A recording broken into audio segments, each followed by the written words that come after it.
Bom, gente, bem-vindos. Eu queria perguntar, já do começo, agora com a questão da pandemia, como que tá esse método de ensino durante a pandemia? Agora a gente viu que as aulas voltaram, né? Voltaram parcialmente. A gente queria saber com a avaliação de vocês, já estão algumas semanas, né, com essa atuação. A gente queria saber como que tá a avaliação de vocês, como educadores, a questão da volta depois da pandemia, depois de um ano parado, né, gente? Em geral, sobre educação nesse momento que a gente está vivendo. Tanto faz. Bom, eu vou fazer só uma correção na pergunta. Não foi um ano parado. Acho que foi o ano mais agitado que eu já tive na vida. Mexeu com as estruturas. De todo mundo. Na instituição onde eu trabalho, nós em 10 dias estávamos com todas as disciplinas prontas para serem transmitidas ou teletransmitidas, né? Se adaptando à possibilidade das aulas síncronas online. O que é um desafio gigante, quando você tem 22 cursos em cada unidade, cerca de 2.000 disciplinas acontecendo ao mesmo tempo. Então, não dá para ficar parado. O processo foi exaustivo no começo, e eu vou dizer que ele não para de ser exaustivo, porque quando você tem um desafio como esse, de sair do tradicional, e vamos pensar, sala de aula no formato tradicional, carteira, cadeira, quadro, professor na frente e tal, não é novo, né? Não. Dá para dizer que a educação é um dos sistemas, um dos fluxos que demora mais a mudar o seu formato. E de repente estava todo mundo em casa e tinha que funcionar igual.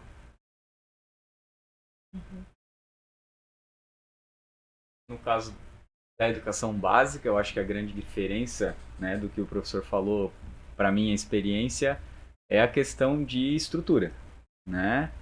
Não tem como comparar aí qualquer instituição de ensino superior com a educação básica. Então, a gente se viu, de repente, estamos em recesso, então a gente teve uma semana de recesso, né? Os alunos tiveram 2 naquela parada toda, e na semana seguinte a gente foi bombardeado por cursos, lives e tudo mais para aprender a mexer com toda a questão de ferramentas que a escola ela não conhecia, né? Os professores, cada um para si talvez tinham um certo contato, alguns, né? Mas a escola em si não conhecia essa tecnologia, né? Não conhecia um Google Sala de Aula, por exemplo, que foi o que a gente mais utilizou. Então isso foi uma dificuldade enorme, né? E sem contar que a parte do trabalho do professor, né?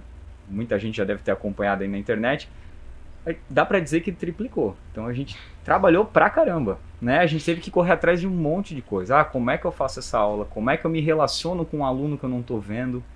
Né? Porque eu tinha alunos que utilizavam o Google Sala de Aula, mas eu tinha alunos que iam lá na escola de 15 em 15 dias, pegavam um papel impresso, levavam para casa e depois voltavam e me entregavam isso daí.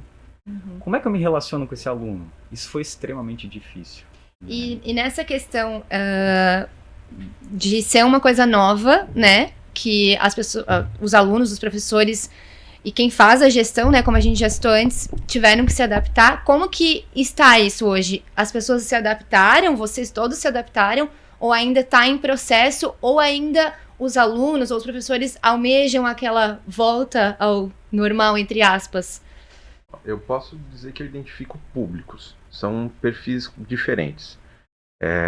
Eu tenho pessoas que descobriram que o online é bom. E que se sentem muito bem. E que conseguem ver a aula inteira. E que nesse formato conseguem interagir. Porque já estavam acostumados, porque já usavam muita plataforma digital para outras tantas coisas. Sim. E de repente, eu posso usar o Discord para minha aula, por exemplo. Como uma plataforma de relacionamento online para programador, principalmente, gamer e tal, né? E agora eu uso para minha aula. Isso é muito legal. Agora, tem pessoas que simplesmente não gostam ou têm uma resistência muito grande, ou, como vários estudiosos de educação indicam, existem maneiras diferentes de se aprender. Você pode aprender ouvindo, pode aprender vendo, pode aprender fazendo as 3 coisas juntas. E para cada indivíduo é diferente. Então tem pessoas que sem a experiência, a vivência, o momento sala de aula, a aprendizagem é menos rica. Então não identifica o online como uma forma interessante de aprendizagem. E daí não quer estar presente. E tem o público do tipo, bom, tem pandemia, eu não vou, tô com medo. Mas se eu puder ir, eu vou. E daí meio que tanto faz. Os dois vai, tranquilo. Mas a gente tem perfis bem diferenciados em relação a esse processo. Mas como ele disse, tudo depende da estrutura. Porque a gente tem pessoas que estão assistindo a aula no celular, no smartphone. E acompanhando aquele conteúdo ali. Tem outros que estão no computador, tem outros que estão com 3 telas. E daí Depende, né? tudo muda. Depende muito da tua possibilidade também. Né? Ou tá na sala de casa ou na cozinha com a família junto. Fica mais difícil. Não, eu tenho o meu quarto, a minha sala, com as minhas coisas, e eu consigo fazer. Fica muito mais fácil. Então, às vezes aquela questão do transporte, né? Tipo, você tinha que ir até lá, né? Às vezes você tinha que sair de casa e você tá no conforto do teu lar, você tá ali numa tela, tá vendo a aula, tá tudo certo. Pro adulto, dia de chuva, sair do meu trabalho, não preciso ir até a faculdade, vou assistir o meu professor da minha cama, de moletom já, meu, que glória! Acho que eu seria dessa turma aí. O professor hoje tá massa, eu tô aqui. Aí tu chama assim, ô fulano, acabou a aula, ô fulano, daqui um pouco ele te manda um zap, professor, desculpa, eu dormi. Mas acontece isso mesmo? Já aconteceu. Eu entendo essa dificuldade, que alguns têm uma facilidade muito grande. É realmente muito legal essa questão do dia de chuva, ou realmente a questão do transporte. Tem pessoas que moram muito longe, né? O deslocamento acho que é bem impactante, né? E eu percebo que eu tive essa dificuldade quando eu fui apresentar a minha banca do TCC, que foi online. E eu senti muita dificuldade, porque é muito diferente de você estar apresentando alguma coisa na frente das pessoas e você estar vendo a reação delas naquele momento.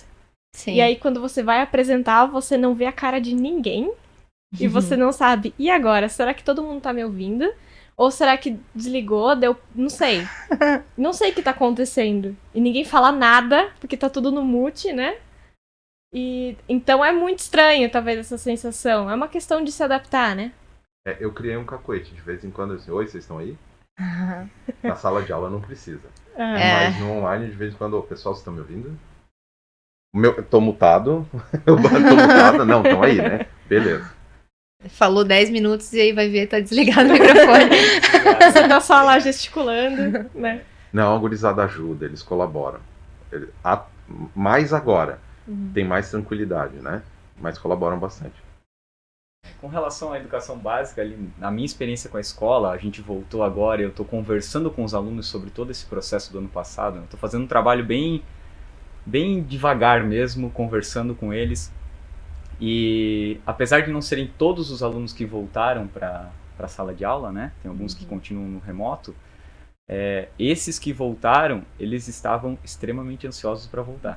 Aquela coisa de, professor, eu não consigo estudar em casa, eu não consegui aprender, eu não entendi o que era para fazer, ou eu não entendi o conteúdo, sabe? Então, para eles teve uma dificuldade muito grande, né, com relação a isso, e essa volta significa muito para eles, né? Só que ao mesmo tempo, tem a questão de como é que a gente cuida desses alunos, né? Porque, tá voltando num momento bastante difícil da pandemia, né, que a gente está vivendo. Ele tá afim de voltar, mas ele não tá afim, ou alguns deles, né, não estão afim de seguir medidas sanitárias, de seguir regras.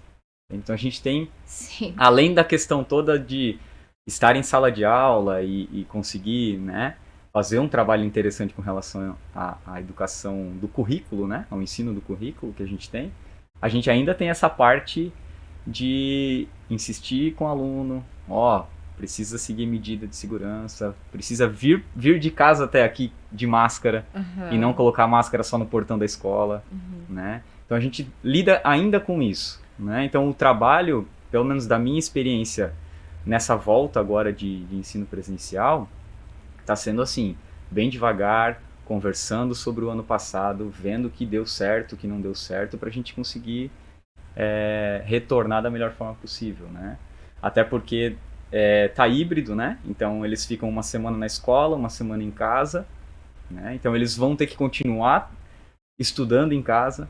Então se não deu certo no ano passado o estudo em casa, esse ano também não vai dar, então a gente vai ter problema de novo. Então tem que estar insistindo o tempo todo nisso, né? E eu acredito que é a parte mais trabalhosa, assim. A parte mais trabalhosa que a gente tem nessa volta.